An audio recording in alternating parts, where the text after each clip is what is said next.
Bienvenidos a su programa Ministerio Evangelístico El Verbo de Dios, con nuestro hermano y evangelista Fernando Pérez, esperando que sea de bendición para sus vidas. Muy buenos días, mis amables amigos y hermanos en Cristo. Hoy es día 29 de diciembre del 2020. Este es nuestro último programa del año 2020 de Ministerio Evangelístico El Verbo de Dios. Agradeciendo al Señor las muchas misericordias que nos han acompañado durante todo este año que pasó. Gracias a nuestros amables oyentes, que Dios les bendiga de manera especial, de manera muy especial, y que el próximo año, Dios mediante, podamos abrir el año con una esperanza en Dios. Agradecemos profundamente la atención que han tenido ustedes para este programa y les rogamos que sigan orando para que podamos seguir adelante. Gracias a Dios porque Él ha permitido que podamos llegar hasta este momento. Damos una cordial bienvenida en esta mañana, 29 de diciembre del 2020. Quiero leer la palabra del Señor en esta mañana, en el capítulo 7 de Primera de Samuel, capítulo 7, verso 1 en adelante. Y dice la palabra del Señor en nombre del Padre, del Hijo y del Espíritu Santo. Vinieron los de Kiriat Jearim y llevaron el arca de Jehová y la pusieron en casa de Abinadab, situada en el collado, y santificaron a Eleazar, su hijo, para que guardase el arca de Jehová. Desde el día que llegó el arca a Kiriat Jearim pasaron muchos días, 20 años, y toda la casa de Israel se lamentaba en pos de Jehová. Habló Samuel a toda la casa de Israel, diciendo: si de todo vuestro corazón os volvieseis a Jehová, quitad los dioses ajenos y Astarot de entre vosotros, y preparad vuestro corazón a Jehová, y a él solo servid, y os librará de la mano de los filisteos. Entonces los hijos de Israel quitaron a los Baales y a Astarot y sirvieron a Jehová. Y Samuel dijo: reunid a todo Israel en Mizpa, y yo oraré por vosotros a Jehová. Y se reunieron en Mizpa y sacaron agua y la derramaron delante de Jehová, y ayunaron aquel día y dijeron allí: contra Jehová hemos pecado. Y juzgó Samuel a los hijos de Israel en Mizpa. Cuando oyeron los filisteos que los hijos de Israel estaban reunidos en Mizpa, subieron los príncipes de los filisteos contra Israel. Y al oír esto, los hijos de Israel tuvieron temor de los filisteos. Entonces dijeron los hijos de Israel a Samuel: no ceses de clamar por nosotros a Jehová nuestro Dios, para que nos guarde de la mano de los filisteos. Y Samuel tomó un cordero de leche y lo sacrificó entero en holocausto a Jehová. Y clamó Samuel a Jehová por Israel, y Jehová le oyó. Aconteció que mientras Samuel sacrificaba el holocausto, los filisteos llegaron para pelear contra los hijos de Israel. Mas Jehová tronó aquel día con gran estruendo sobre los filisteos y los atemorizó, y fueron vencidos delante de Israel. Y saliendo los hijos de Israel de Mizpa, siguieron a los filisteos, hiriéndolos hasta abajo de Bet-car. Tomó luego Samuel una piedra y la puso entre Mizpa y Sen, y le puso por nombre Ebenezer, diciendo: hasta aquí nos ayudó Jehová. Así fueron sometidos los filisteos y no volvieron más a entrar en el territorio de Israel, y la mano de Jehová estuvo contra los filisteos todos los días de Israel. Gloria a Dios. Damos gracias a Dios en esta mañana bendita, porque podemos estar diciendo con toda certeza y con toda seguridad, este es el tema de esta mañana, Ebenezer. Hay dos registros de esta frase, en el cual una de ellas está englobada en una gran derrota y en una gran vergüenza del pueblo de Israel. Primera Samuel nos habla de este evento donde ponemos por poder de contexto. Los filisteos fueron enemigos acérrimos de Israel desde el periodo de los jueces hasta el reinado de David. Una gran cantidad de años aborreciendo al pueblo de Dios. Amén. Y este pasaje nos habla en el capítulo 7 de 1 Samuel. Nos habla de un tiempo en el cual Dios, en su misericordia, trae a Israel para ser confrontado, ya que el corazón de Israel estaba dividido entre servir a Jehová, el Dios de Israel, el verdadero Dios, y servir también a dioses paganos. Es decir, dioses de los cananeos, uno de ellos llamado Baal, considerado el Dios supremo de los de Canaán y de Fenicia, a quien se le atribuían un poder sobre la lluvia, sobre el viento. Así también decían que Baal solo podía salvar animales, cosechas, incluso que podía librar hasta de la misma muerte. Por otro lado, no solamente el corazón de Israel estaba en Jehová, sino que estaba en Baal y estaba también en Astoret, una diosa antiquísima, diosa fenicia, quien se consideraba que era la encargada de la fertilidad y la pasión sexual de los cananeos. A ella se le consideraba como esposa de Baal. Lo que fue realmente englobando esta gran apostasía de Israel, esta idolatría del pueblo que Dios amaba, lo envolvió el pueblo de Israel en un tiempo de derrota, un tiempo de sufrir vergüenza por la derrota de sus enemigos. Desgracia sobre el pueblo de Israel. Dios les había advertido de manera continua antes de que salieran de Egipto donde estaban, y les había advertido que no se involucraran con las naciones de alrededor donde Dios les iba a poner como una nación bendita. Dios se los advirtió. Aún sin embargo, el pueblo de Israel ignoró esa advertencia de Dios, lo que los llevó a ser derrotados de manera continua en frente de sus enemigos. Aún sin embargo, el amor de Dios por Israel hacía que Dios tratara siempre de persuadirlos de sus malos caminos, de su idolatría, del pecado de olvidarse de su Dios. Y en 1 Samuel nos habla que Dios confronta para que a este pueblo de Israel, para que se dieran cuenta que sus malas decisiones con respecto a servir a dos amos solo les traería grandes desgracias y eran continuamente derrotados por sus amigos, sus enemigos, los filisteos. Dios hace una invitación por medio del profeta Samuel a que se aparten del pecado de la idolatría, ya que de permanecer en ese camino difícilmente podrían ser bendecidos de parte del Señor Jehová de los ejércitos. En el capítulo 4 de 1 Samuel, Israel viene de una gran derrota en un intento por sus propias fuerzas de sacudirse de sus enemigos los filisteos. Aún sin embargo, todo esto resultó en una nueva vergüenza, ya que sus enemigos prevalecieron sobre ellos de manera aplastante. No es posible salir adelante si no está Dios con nosotros.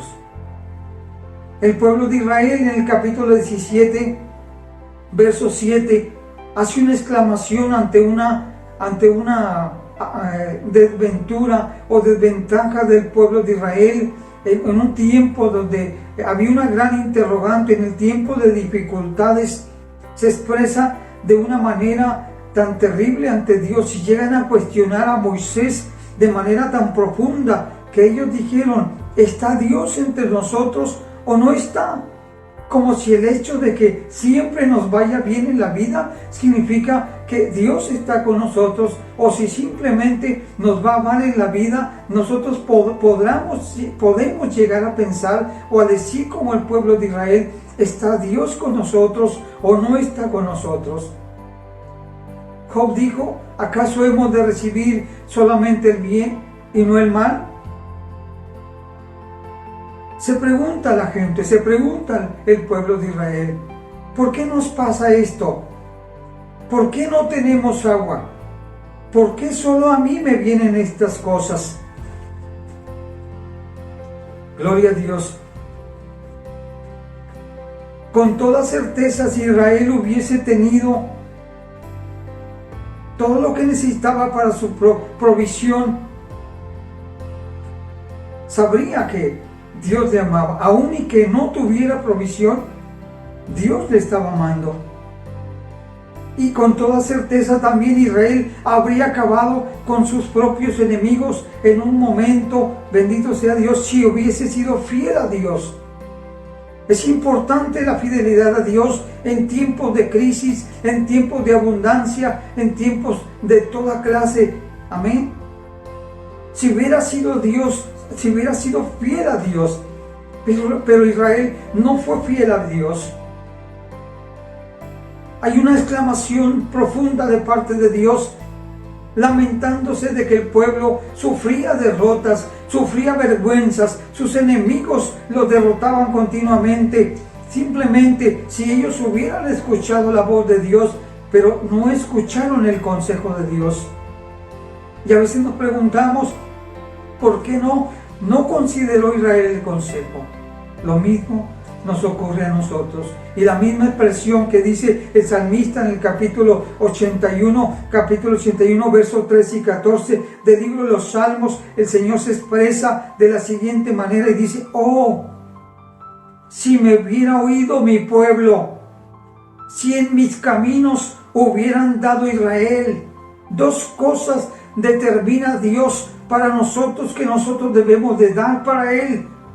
Si podemos nosotros poner atención a la palabra de Dios, si en los caminos de Dios nosotros anduviéramos, las cosas resultarían de una manera muy diferente. Dios le dijo a Israel: en un momento habría yo derribado a sus enemigos y vuelto mi mano contra sus adversarios. Sigue diciendo el verso: los que aborrecen a Jehová se le habrían sometido, y el tiempo de ellos sería para siempre, porque las promesas de Dios se cumplen al pie de la letra, porque Dios no es hijo de hombre para que mienta. Él dijo y Él lo va a hacer. Si antes de provocar a nuestros enemigos, si antes de provocar a Israel, a sus enemigos, los filisteos hubiesen contado con Dios, le hubiesen preguntado a Dios: Señor, voy a pelear contra mis enemigos, Señor, ayúdame, Señor. Si hubiese un arrepentimiento genuino delante de Dios, Él les habría librado. Pero fueron a pelear por sus propias fuerzas y fueron nuevamente avergonzados. Este es un asunto común a la humanidad, que queremos vencer, queremos salir adelante por nuestras propias fuerzas, con nuestro propio conocimiento, con nuestra propia sabiduría, y no tenemos en cuenta a Dios. No es posible que nos vaya bien. Por eso dice aquí la palabra del Señor en 1 Samuel 4, verso 2. Como 4,000 hombres fueron heridos. Por eso en el Evangelio de San Juan, capítulo 15, verso 5, el Señor Jesucristo nos recalca y nos dice que separados de Él no podemos hacer nada. Yo quisiera leer en esta mañana también un pasaje maravilloso también que nos habla de una derrota cuando Josué da instrucciones para ir a conquistar la tierra. Fueron avergonzados, y también Josué capítulo 7, es importante tener en cuenta que Dios nos ama y que Dios no puede ser burlado. Entonces dice aquí la palabra del Señor, capítulo 7 de Josué, verso 7 en adelante. Verso 6, entonces Josué rompió sus vestidos y se postró en tierra sobre su rostro delante del arca de Jehová hasta caer la tarde, él y los ancianos de Israel, y echaron polvo sobre sus cabezas. Y Josué dijo: ah, Jehová Señor, ah, Señor Jehová, ¿por qué hiciste pasar a este pueblo el Jordán para entregarnos en manos de los amorreos para que nos destruyan? Ojalá nos hubiésemos quedado al otro lado del Jordán. Ay, Señor, ¿qué le diré ya que Israel ha vuelto la espalda delante de sus enemigos? Y esto es lo que comúnmente pasa con los seres humanos. Ante nuestros fracasos, cuestionamos a Dios. Cuando volvió el pueblo del campamento, dice la palabra del Señor en el 1 Samuel 4:3, los ancianos de Israel dijeron: ¿por qué nos ha herido Jehová? ¿Por qué nos ha herido delante de los filisteos? Yo quiero que no tome nota de algo importante. Si Dios no está con nosotros, nada podemos hacer. Ellos dijeron: traigamos a nosotros de Silo el arca del pacto, ya que ellos pensaban: con ella haremos proezas. Ya que el arca, por su misma institución, era una señal visible de la presencia de Dios. Gloria a Dios. Aún sin embargo, aunque nos cuestionemos, no es Dios, somos nosotros. Ellos no pensaron en Dios, pensaron en el arca del pacto. A pesar, como reitero, que la misma institución de la propia arca era una señal visible de la presencia de Dios, ellos no consideraron a Dios, sino consideraron el arca del pacto. Pensaban que al prestar respeto a este sagrado cofre demostraría que en realidad eran verdaderamente hijos de Dios, que eran el Israel que Dios amaba, que eran hijos del Dios Altísimo, que era alguien, bendito Dios, que realmente se ocupaba de su Dios. Sin embargo, era todo lo contrario. La realidad es que eran idólatras delante de Dios. Israel envía a Silo por el arca del pacto, y cuando traen el arca, la Biblia dice que cuando el arca hubo llegado hasta donde estaba el pueblo de Israel, amén, Israel gritó con un tan grande grito de júbilo, de manera tal que la tierra tembló. Y esto produjo, amén, un grande temor entre los filisteos, porque los filisteos no ignoraban el poder de Jehová, Dios de los ejércitos. Ellos sabían lo que esa arca significaba para el pueblo de Israel. Y se dijeron: ay de nosotros, porque antes no fue así. Ellos sabían que iban a pelear ahora no contra Israel, sino contra el Dios de Israel. Y tuvieron grande temor. Los filisteos sabían y se dijeron lo que el arca significaba, la alianza, el pacto de Dios con Israel. ¿Quién nos librará? Porque esto fue lo que les hizo daño también a los dioses que estaban en Egipto. ¿Quién nos librará? El pensamiento de Israel estaba seguro de que vencerían a los filisteos. Sin embargo, nuevamente fue vencido delante de sus enemigos. Y aunque el arca estaba entre ellos, Dios no estaba entre ellos. Es importante considerar que, repito, que Dios no puede ser burlado. Israel quiso hacer del arca un ídolo. En lugar de honrar a Dios con este acto que hicieron, simplemente fue a afrentarle aún más de lo que ya lo habían hecho, teniendo entre ellos dioses paganos. No es posible seguir adelante. Es la falsa confianza que lleva a los hombres a poder considerar una liturgia o un objeto para hacer la liturgia antes que a la persona misma de Dios. No solo fueron avergonzados, derrotados, vencidos, sino que el objeto de su fe fue arrancado. El arca del pacto fue arrancada de las manos del pueblo de Israel. Dios lo permitió que fuera tomada por los enemigos, porque Dios no puede ser manipulado por los hombres. Dios le dio una gran lección y nos la da a nosotros también cuando ponemos nuestra fe en lo que no es Dios, cuando ponemos nuestra esperanza en instituciones, en hombres, en grandes empresas y no en Dios. Era Dios a quien debían honrar. Es Dios a quien usted y yo debemos de honrar en estos tiempos tan difíciles. Debían amar a Dios, debían adorar a Dios, y ellos no tendrían que pelear ninguna de sus guerras. Dios pelearía por ellos. Por eso dice la palabra del Señor en el capítulo de Deuteronomio 1:30, dice la palabra del Señor: Jehová vuestro Dios, el cual va delante de vosotros, Él peleará por vosotros conforme a todas las cosas que hizo por vosotros en Egipto, delante de vuestros ojos y en el desierto. ¿Has visto que Jehová tu Dios te ha traído como trae el hombre a su hijo por todo el camino que habéis andado hasta llegar a este lugar? Y aún con esto no creíste a Jehová vuestro Dios, quien iba delante de vosotros por el camino para reconoceros el lugar donde había de acampar.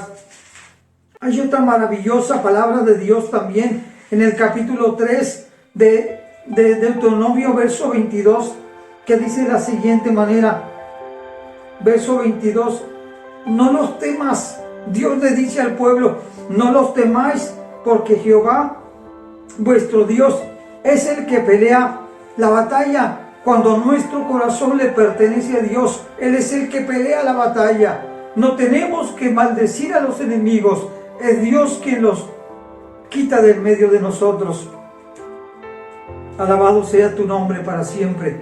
Un punto importante que Dios le exige al pueblo y nos exige a nosotros, pueblo de Dios, iglesia de Cristo, es quitar de tu corazón y de mi corazón todo aquello que ocupe el lugar que a Dios le pertenece. A veces hacemos tan grande el lugar de congregación, a los líderes religiosos, antes que a Dios. Y el Señor le dice: si de todo vuestro corazón os volvéis a Jehová, quitad los dioses ajenos y Astarot de entre vosotros. Cuán necesario es quitar todo aquello que ocupe el lugar, la adoración, el tiempo y la devoción que le pertenece solamente a Dios. Si de todo corazón lo hicieran, Dios les libraría de sus enemigos en todo el tiempo. En tanto que adoramos, oramos y nos humillamos en la presencia de Dios, Él es quien pelea nuestra batalla. Él es quien te sana todas tus enfermedades, el que te quita todas tus dolencias, el que perdona todas tus iniquidades. Lo mismo ocurre con nosotros cuando pensamos que podemos vencer a los enemigos, considerando que por pertenecer a tal o cual denominación abrazamos una falsa confianza, una falsa esperanza, igual que Israel, que abrazó su esperanza en el arca del pacto.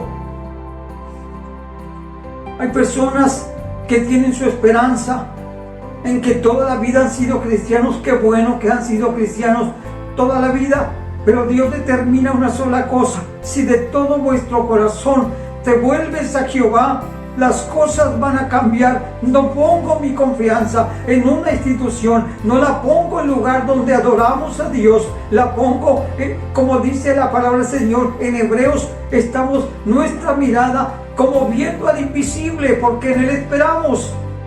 Otro punto importante, segundo punto importante que Dios determina: prepara tu corazón para Dios.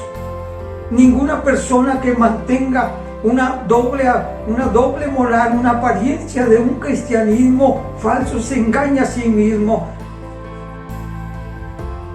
Prepara tu corazón para Dios.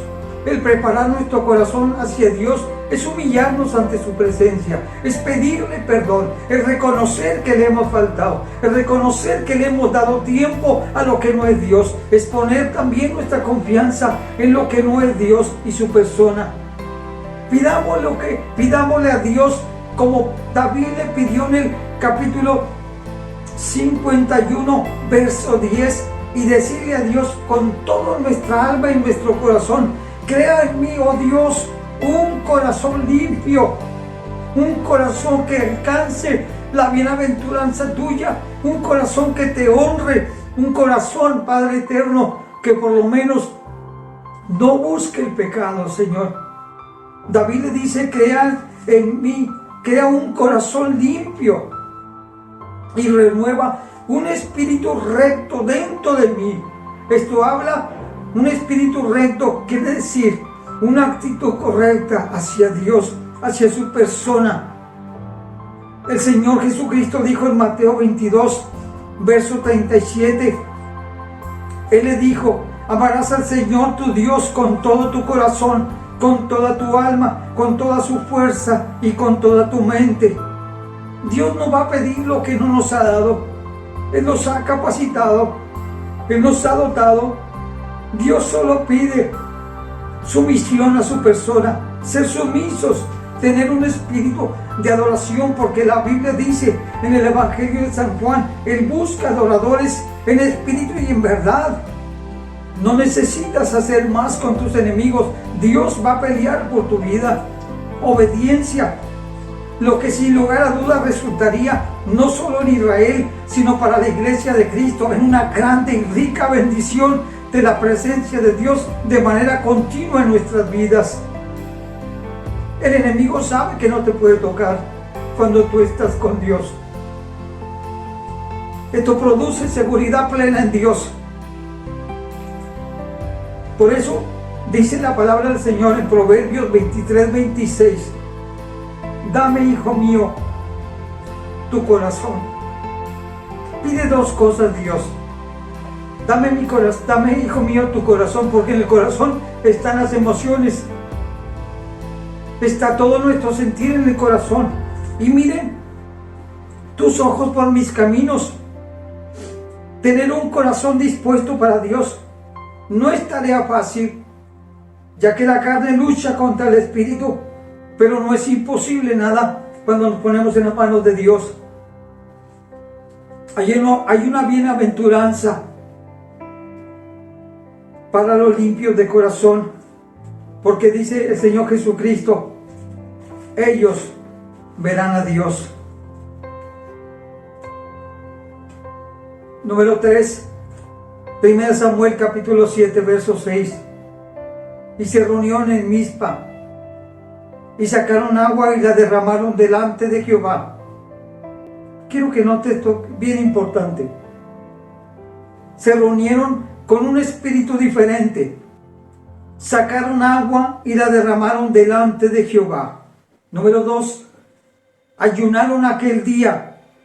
Y número 3, dijeron allí: contra Jehová hemos pecado. Él les había dicho al principio, en el primer punto: si de todo vuestro corazón os volvieseis a Jehová, las cosas serían diferentes. No con un arrepentimiento simulado, sino con ese verdadero arrepentimiento característico de la persona de David, que sabía que había ofendido a Dios. Sabía David que tenía que humillarse de tal forma para alcanzar la gracia de Dios. El derramamiento de agua ante el Señor era una verdadera señal de arrepentimiento, paralela con el capítulo 51 del libro de los Salmos. Era una señal de humillación.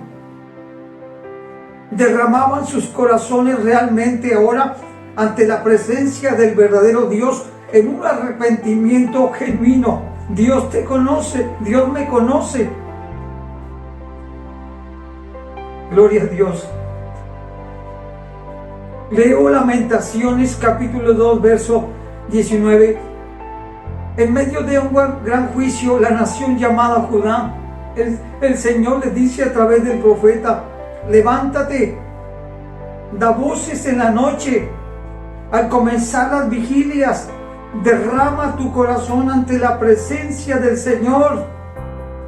Es lo que debemos hacer, no solo en tiempo de crisis, no solo en tiempo de enfermedad, no solo en tiempo de fracasos en la vida social. Es que esto debemos de hacer como el pan de cada día, derramar nuestro corazón delante de la presencia del Señor. Dios le decía: haz esto, alza tus manos, implora la vida de tus pequeñitos que desfallecen de hambre en las entradas de todas las calles. Hay quienes opinan que el derramar agua delante del Señor, en este caso y en muchos casos, cuando nosotros derramamos nuestra alma delante de Dios, es el gozo que produce un verdadero arrepentimiento delante de Dios. El gozo que es la esperanza de la misericordia que Dios nos ha traído nuevamente. Ayunaron aquel día y la Biblia claramente nos dice que en ese ayuno afligieron sus almas, añadiendo así una nueva expresión de un verdadero arrepentimiento delante de su presencia. Y otra cosa importante, ellos dice la palabra del Señor, hicieron confesión pública de sus pecados y dijeron allí: contra Jehová hemos pecado. Hemos de saber que antes de pecar contra nuestros hermanos, antes de pecar contra tu prójimo, tú y yo pecamos delante de Dios, porque somos de Él. Él nos compró con su sangre preciosa. Proverbios capítulo 28, verso 13 dice que el que encubre sus pecados no prosperará. El que cubre sus pecados va a fracasar en todos los aspectos de la vida. Va a fracasar, dice la palabra del Señor, mas el que los confiesa y se aparta alcanzará la misericordia. Esto que hicieron los israelitas daba a entender que se reprochaban su mal actuar en contra del Dios Todopoderoso, considerando que tenían otros dioses los cuales nunca los sacaron adelante, nunca salieron a pelear las guerras de Israel. Con esto se estaban reconciliando con su Dios. Su verdadero arrepentimiento daba por asentado que era mejor humillarse ante Dios que tener una falsa esperanza en una justicia propia o en una liturgia muerta ante la presencia de Dios, o en el hecho simple de ser un pueblo especial para Dios, porque sí lo eran. Era un pueblo especial que Dios no solo amaba, sino que hoy en la actualidad hasta siempre va a ser amado por Dios, ese pueblo bendito de Israel. Ellos también se estaban arrepintiendo de esa falsa esperanza en un ritual vacío que no adora a Dios. Aún sin embargo, cuando nos ponemos a cuentas con Dios, debemos considerar lo que Pedro dice. Dice que vuestro enemigo, el diablo, anda como el león rugiente buscando a quien devorar. Capítulo 1 Samuel, capítulo 7, verso 7. Dice la palabra del Señor: cuando oyeron los filisteos que los hijos de Israel estaban reunidos en Mizpa, subieron los principales de los filisteos contra Israel. Gloria a Dios.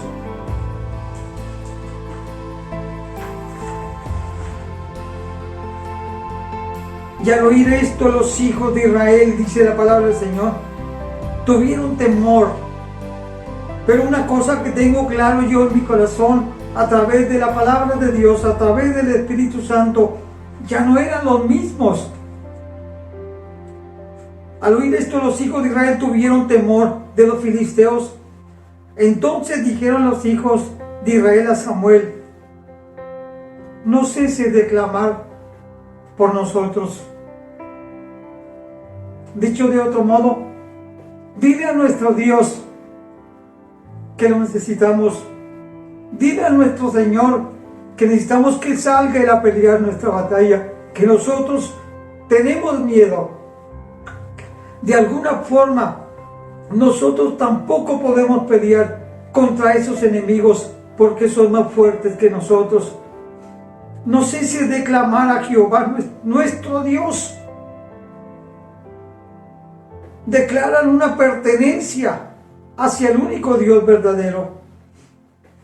La actitud del pueblo para con Dios ya no era la misma. No es lo mismo depender de lo que no es Dios. Ahora dependían de su Dios. Ahora estaban amistados con su Dios a pesar de ese temor. Ahora tenían su esperanza no en un ritual, no en el arca, no en el hecho de ser un pueblo especial. No tenía su confianza en un objeto, sino en la persona misma de Jehová de los ejércitos. Ya no eran los mismos. Es lo que Dios está buscando de nosotros como iglesia, que dejemos de ser los mismos, viviendo rituales muertos por muchos años, sin sentir la presencia de Dios. Samuel intercede por ellos, ofreciendo un sacrificio ante Dios. Y la Biblia dice que David logró conocer esa fórmula, la cual toca la presencia de Dios. Y David dijo que los sacrificios a Dios son el espíritu quebrantado. Al corazón contrito y humillado no despreciarás tú, oh Dios. Cuando esto ocurre, que Samuel intercede ofreciendo un sacrificio ante Dios, con un contexto de una nación completa en oración, en ayuno, en arrepentimiento, provoca lo siguiente que dice 1 Samuel capítulo 7 verso 9. Jehová escuchó el clamor de Samuel por el pueblo de Israel. Mas Jehová tronó aquel día con gran estruendo sobre los filisteos y los atemorizó, y fueron vencidos de delante de Israel. Tomó luego Samuel una piedra y la puso entre Mizpa y Sem, y le puso por nombre Ebenezer, diciendo: hasta aquí nos ayudó Jehová. Esto es nuestra expresión profunda de agradecimiento a Dios Todopoderoso hasta este día 29 de diciembre de 2020. Hasta aquí nos ayudó Jehová. ¿Cuántas familias debiéramos de exclamar esta frase? Hasta aquí nos ayudó Jehová. Ebenezer, Dios con nosotros. Lo que significaba que había sido Dios quien hubiese llevado a Israel hasta este punto. Es Dios el que nos ha traído hasta este punto. No importa la situación en la que tú te encuentres en este momento, Dios te ha traído hasta este punto de este tiempo. Era el soberano de Israel, quien en tiempos de fidelidad del pueblo, así como en tiempos de rebelión, era Dios quien siempre los sacaba adelante. Hoy podemos decir categóricamente: hasta aquí nos permite Dios llegar. Ministerio evangelístico, el verbo de Dios. Hasta aquí le ha permitido Dios llegar con este mensaje de Dios para usted. Y es por sus misericordias que Dios nos ha traído hasta aquí. Es por sus misericordias que no hemos sido consumidos, porque nunca decayeron. Sus misericordias nuevas son cada mañana. Ebenezer es nuestra roca de auxilio. Dios es la única roca de auxilio, no solo para Israel, no solo para la iglesia, sino para aquellos que no han abrazado el pacto de Israel, el pacto de la gracia de Dios a través de la persona de Cristo. Ebenezer significa: hasta aquí nos ayudó Jehová. Dios le dio a Israel la fórmula para la vida victoriosa, y es la de depender de Él en todo y para todo. Por difícil que sea nuestra situación, si nos humillamos delante de su presencia y pedimos perdón, la esperanza es que Dios siempre nos va a librar de todos nuestros temores. Hoy quiero hacerte una invitación y decirte que no importa en qué punto de tu vida te encuentres, no importa cómo tengas tu corazón, hasta aquí Dios te ha traído. El Señor Jesucristo dijo que es necesario poner nuestra fe en la roca que es Cristo. Ebenecer, hasta aquí nos ayudó Jehová. Yo quiero decirte en esta mañana que Dios te bendiga mucho, te bendigo con todo nuestro corazón y deseo que seas prosperado así como prospere tu alma, reconociendo el señorío de Cristo y de su persona, el Evangelio. Abraza el Evangelio del pacto en esta mañana. Que Dios te bendiga y te guarde en esta hora. Amén. Amén.